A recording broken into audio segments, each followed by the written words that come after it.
A todos los estudiantes del libro Durantia, vamos a estar resumiendo el documento 174, que se titula El martes por la mañana en el templo. Comenzamos. El martes bien temprano Jesús se reunió con los 12 apóstoles, el cuerpo de las mujeres y unas docenas de otros discípulos prominentes de la casa de Simón.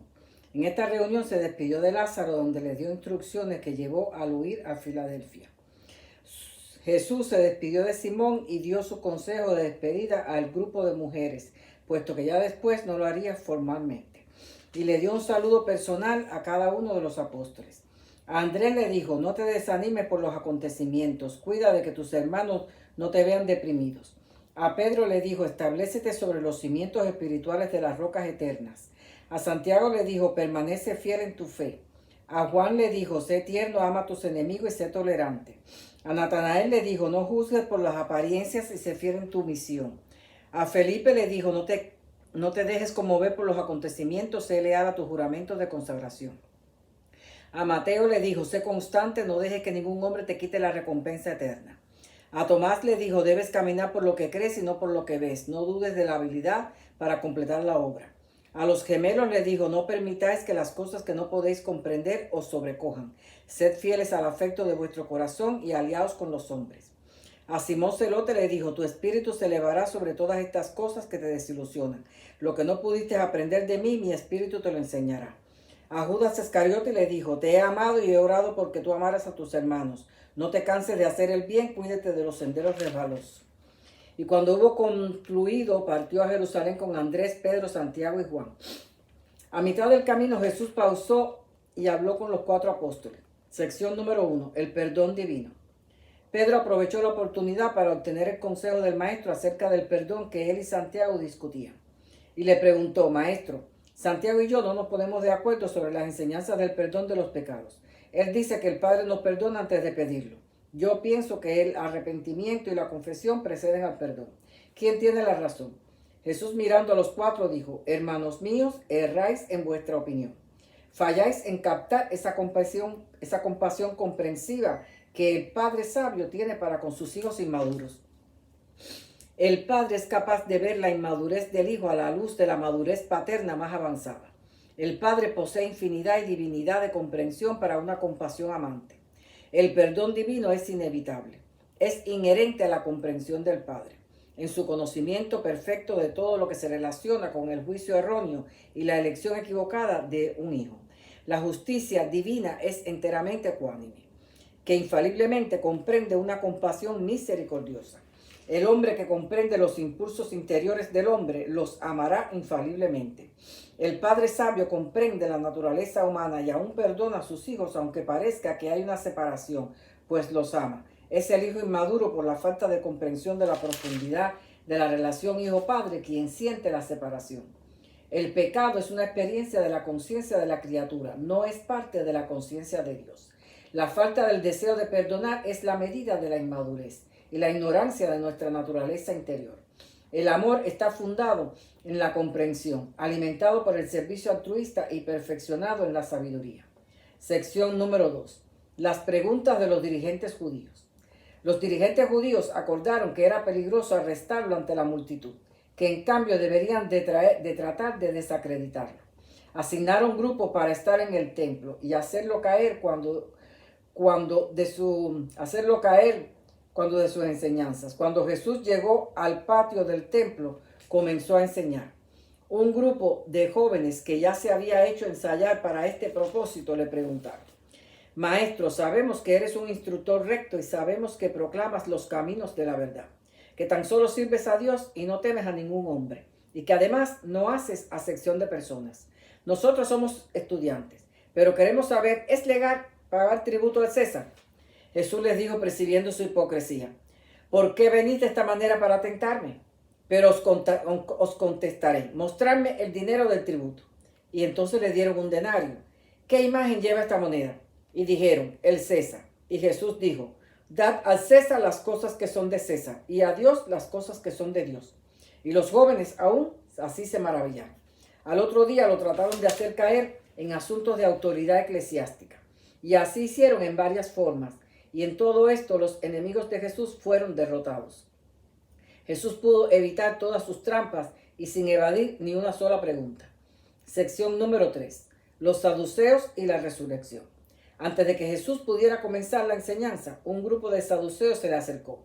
Maestro, Moisés dice que si un hombre casado moría sin dejar hijos, su hermano se casaría con la mujer y levantaría descendencia. Ocurrió que cierto hombre tenía 6 hermanos. El primero que se casó murió sin descendencia. También el segundo y así todos los siguientes se casaron con la mujer. Lo mismo pasó con todos, ninguno dejó descendencia. En la resurrección, ¿de quién será ella esposa? Jesús sabía todo lo que traían entre manos, así que también sabía la poca probabilidad de que eso pasaría. Parece, le dijo Jesús, parece que no comprendéis que los que alcanzan el mundo venidero mediante la resurrección de los rectos ni se casan ni son dados en matrimonio, sino que serán parecidos a los ángeles y nunca mueren. Ellos son eternamente hijos de Dios resucitados al progreso de la vida eterna. Y Moisés oyó decir eso al Padre, cuando dijo, yo soy el Dios de Abraham, el Dios de Isaac y el Dios de Jacob. Así pues, juntamente con Moisés os declaro que mi Padre no es el Dios de los muertos, sino el Dios de los vivos. Y cuando terminó de hablar, los saduceos se retiraron. Y así trataban de ridiculizarlo en público, pero no pudieron. Sección número 4. El gran mandamiento. Otro de los grupos instruidos para hacerlo caer se le acercaron y le preguntó a un abogado. Maestro, soy abogado y me gustaría preguntarle en su opinión, ¿cuál es el mandamiento más grande? Jesús dijo, existe uno solo más grande y es, oye Israel, el Señor nuestro Dios, el Señor uno es. Y amarás al Señor con todo tu corazón, con toda tu alma y con toda tu mente y con toda tu fuerza. Y este es el primero y gran mandamiento. El segundo es como el primero porque de él procede. Amarás a tu prójimo como a ti mismo. No hay mandamiento más grande que estos dos. En estos dos se apoya toda la ley y los profetas. Y al ver bien de su respuesta, este abogado no hizo más que alabarlo y agregó, percibo que estos dos mandamientos deben considerarse mucho más que todos los holocaustos y sacrificios. A lo que Jesús contestó, amigo, no estás muy lejos del reino de Dios. Y era cierto. Esa noche fue al campamento, profesó el evangelio y fue bautizado por Josías, un discípulo de Abner. Había más escribas para hacer preguntas, pero con la pregunta del abogado y la respuesta de Jesús se sintieron desarmados. Y Jesús dijo, puesto que no hacéis más preguntas, me gustaría preguntaros qué pensáis del libertador. Dijeron todos que era el hijo de David, a lo que Jesús respondió, ¿cómo puede ser que en el salmo que acreditas a David, este dijo, el Señor dijo a mi Señor, siéntate a mi diestra hasta que ponga a tus enemigos escaño de tus pies? ¿Cómo es posible que ese sea su hijo? Trataron de obviar la pregunta y algunos dijeron que ese salmo no era de David. Los saduceos y los fariseos no se llevaban entre sí, y estos últimos disfrutaron la ruina de la misión de los saduceos, pero aún así estaban unidos en la misión de destruir a Jesús. Sección número 5. Los griegos indagadores. Mientras Felipe compraba los abastecimientos cerca de Getsemaní, se le acercó una delegación de extranjeros, un grupo de griegos creyentes que venían de Alejandría, Atenas y Roma, y le dijeron, los que te conocen te han señalado y venimos a ti pues queremos ver a Jesús. Felipe estuvo perplejo en cuanto a manejar este asunto, así que los dejó y les dijo que esperaran allí. Ellos supusieron que fue a buscar a Jesús, pero realmente fue a ver a Andrés y llamándolo afuera le explicó. Entonces él y Andrés volvieron con los griegos donde Jesús los recibió y se sentaron junto con él mientras hablaba con sus apóstoles y un grupo de discípulos. Jesús dijo, mi Padre me envió a este mundo para revelar su comprensión amante a los hijos de los hombres, pero aquellos a quienes primero me dirigí se han negado a recibirme. Muchos de vosotros habéis creído en mi evangelio, pero los hijos de Abraham y sus líderes están por rechazarme, y al hacer así rechazan al que me envió. Yo he proclamado el evangelio de la salvación a este pueblo, y les he hablado de la filiación con felicidad, libertad y vida, más abundante en el Espíritu. Mi Padre ha hecho muchas obras entre estos hijos dominados por el temor. Los líderes de mi pueblo deliberadamente han cegado sus ojos para no ver, y han endurecido su corazón para no creer ni ser salvados. He tratado de curarlos de su incredulidad para que puedan recibir la salvación eterna del Padre. Sé que no son todos los que han fallado, muchos han creído en mi mensaje. Ahora mismo, en este aposento, hay 20 hombres que fueron miembros del Sanedrín, que ocupaban altas posiciones y lo dejaron todo por confesar abiertamente la verdad. Algunos no lo hacen por temor a ser expulsados. Percibo que ahora mismo hay gentiles y judíos aquí en número aproximadamente iguales. y os dirigiré la palabra como a los primeros y a los últimos que yo pueda instruir antes de partir al Padre. Estos griegos habían asistido a su enseñanza en el templo. Jesús dijo: el que cree en este evangelio, cree no solamente en mí, sino en aquel que me envió. Cuando me contempláis, no solo veáis el Hijo del Hombre, sino también aquel que me envió. Si mis conciudadanos judíos eligen rechazarme y rehúsan mis enseñanzas, yo no los juzgaré. No he venido a juzgar al mundo, sino a ofrecerle salvación. Pero el que me rechaza y rechaza mis enseñanzas, a su tiempo será llevado a juicio por mi Padre. Yo no hablo por mí mismo, sino que declaro fielmente a vosotros lo que el Padre mandó que yo debía revelar a los hombres. Y estas palabras que me dijo el Padre que hablara son palabras divinas, palabras de misericordia sempiterna y palabras de vida eterna. Ya está por llegar la hora de que el Hijo del Hombre sea glorificado. Si en verdad me seguís, aún después que yo haya ido al Padre, seréis mis discípulos y los siervos sinceros de vuestros semejantes mortales. Sé que mi hora se avecina y percibo que mi pueblo está decidido a despreciar el reino.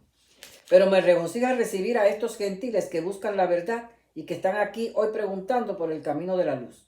¿Acaso diré: Padre, sálvame de esta hora espantosa? No, más bien diré y oraré para que os unáis a mí. Padre, glorifica tu nombre, se hará tu voluntad. Y le apareció su ajustador del pensamiento diciéndole: he glorificado mi nombre muchas veces en tus auto-otorgamientos y una vez más lo glorificaré. Aunque los allí reunidos no pudieron escuchar, discernieron que el maestro había pausado mientras le llegaba algún mensaje de alguna fuente divina. Y siguió hablando Jesús: todo será por vuestro bien. Yo sé que mi Padre me recibirá y aceptará mi misión en vuestro nombre. Pero es necesario que seáis alentados y preparados para la prueba de fuego que se avecina. La victoria eventualmente coronará vuestros esfuerzos. El viejo orden se está enjuiciando a sí mismo. Yo ya he expulsado al príncipe de este mundo, y todos los hombres serán libres por la luz del Espíritu que yo derramaré sobre toda carne, después de ascender a mi Padre en el cielo. Por corto tiempo estará la luz viva en medio de esta generación en tinieblas, pero los caminos en la luz serán hijos liberados. Los que caminan en la luz serán hijos liberados. Ahora venid conmigo al templo para decirle palabras de adiós a los altos sacerdotes. Aquí termina este documento, los espero en el próximo.